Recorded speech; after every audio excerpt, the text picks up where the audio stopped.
आता आपल्याला पाहायचं आहे input output function. Input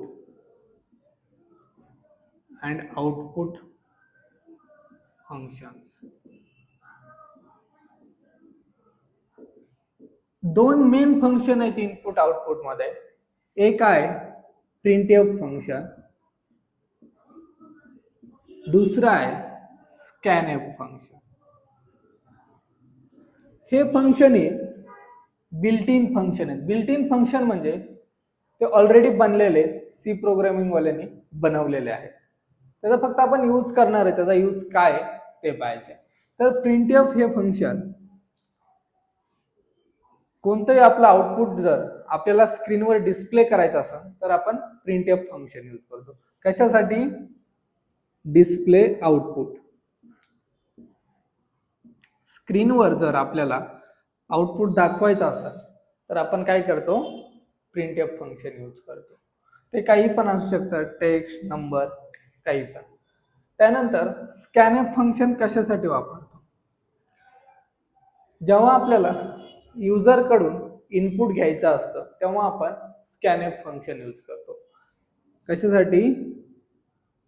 user कडून इनपुट घ्यायचं असतं त्यावेळेस. आता आपण हे दोन्ही फंक्शनसाठी एक एक्झाम्पल करू. नेमकं कशासाठी यूज होतो, कशासाठी यूज होतो ते पाहितलंय आपण. त्याचा कशासाठी? डिस्प्ले करण्यासाठी. काय? आउटपुट स्क्रीनवर.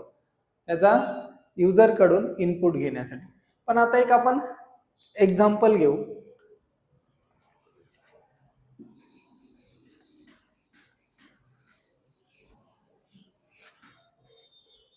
सी प्रोग्रामिंग मध्ये प्रत्येक प्रोग्राम हा हॅश इन्क्लूड stdio.h यांनी चालू होतो. त्यानंतर आपण मेन फंक्शन लिहितो, void main.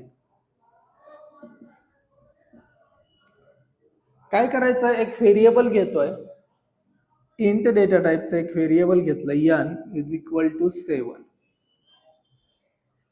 किंवा फक्त n घेतोय.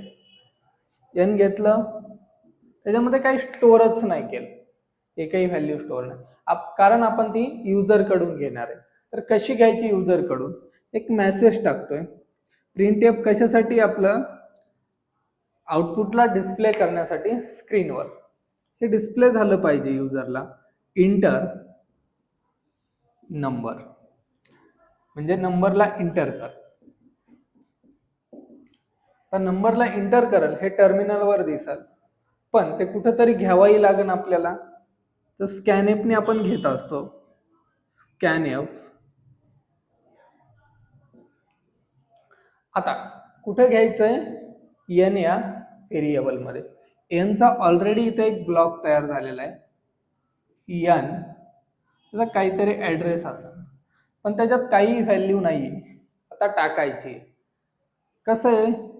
इंटिजर डेटा टाइप आहे इथं, म्हणून फॉर्मॅट स्पेसिफायर कोणतं घेणार? %d.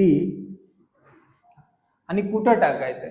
n मध्ये टाकायचंय, पण ती n मेमरी मध्ये त्याला माहित नाही, तर त्याच्या ऍड्रेसला टाकायचं. म्हणून काय घेतो आपण स्कॅनएफ मध्ये? %n. म्हणजे काय कर, ही जी इंटर केलेली व्हॅल्यू आहे, समजा जर युजरने 10 ही व्हॅल्यू इंटर केली तर ती 10 कुठं जाईल बरं? %n म्हणजे ऍड्रेस ऑपरेटर आहे. एम्परसँड हे म्हणजे n च्या ऍड्रेसच्या जागी, म्हणजे इथं ही व्हॅल्यू स्टोअर. 10 जर इंटर केली तर इथं 10 ही व्हॅल्यू स्टोअर आहे.